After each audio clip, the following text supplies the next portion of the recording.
Palang hapon po sa ating lahat. So, ang topic po natin, ay itong si Coach.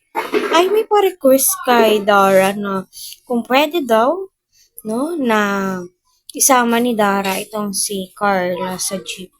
Why not? Pwede naman, basta kasama si Jumar, di ba?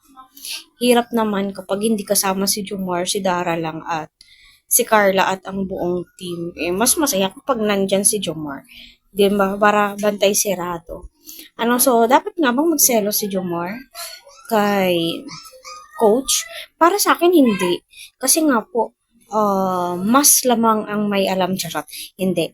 Mas lamang si Kuya Jomar sa effort. Kasi alam naman po natin lahat na hindi po basta-basta nagtitiwala si Carla. No? Kahit na pa-coach-coach pa yan, etc. Ganito, ganyan. Pero,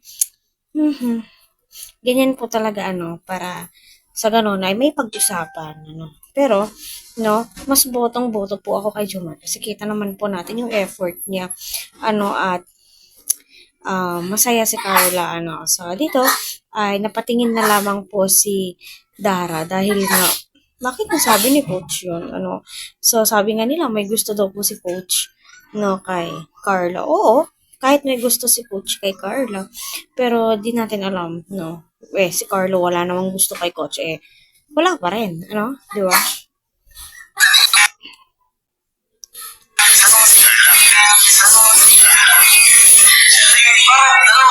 So, ayun, natatawa na lang si Dara sa sinabi ni Coach na ipinagpipilitan niya na isama mo na lang si Carla. Oo, pwede naman. Basta andyan si Jomar at sila Kalinga Prop, di ba? So, alam naman po natin video lamang po to, sa content lamang, pero pansin natin sa mukha ni Dara na medyo nawi-weirdan siya, sa sinabi ni Coach.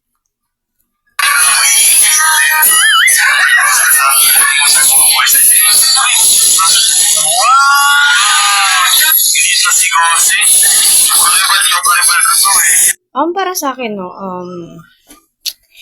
hindi na makipagkumpara si Kuya Jomar kay Coach na mas lamang ganito si Coach. Alam naman natin na sa puso ni Carla at sa magulang ni Carla ay pasadong-pasado na itong si Jomar. Na kumbaga ay panalo na siya, malapit na siya sa finishing line. Depende na lang po kay Carla kung sasagutin niya si Jomar or biro-biro lang ang lahat. Pero alam naman po natin na eye contact. Para sa akin, si Jomar ay marespetong tao, So, hayaan mo na yan si Coach. Di yan mananalo sa puso ni Carla. Ikaw lang talaga, Joms.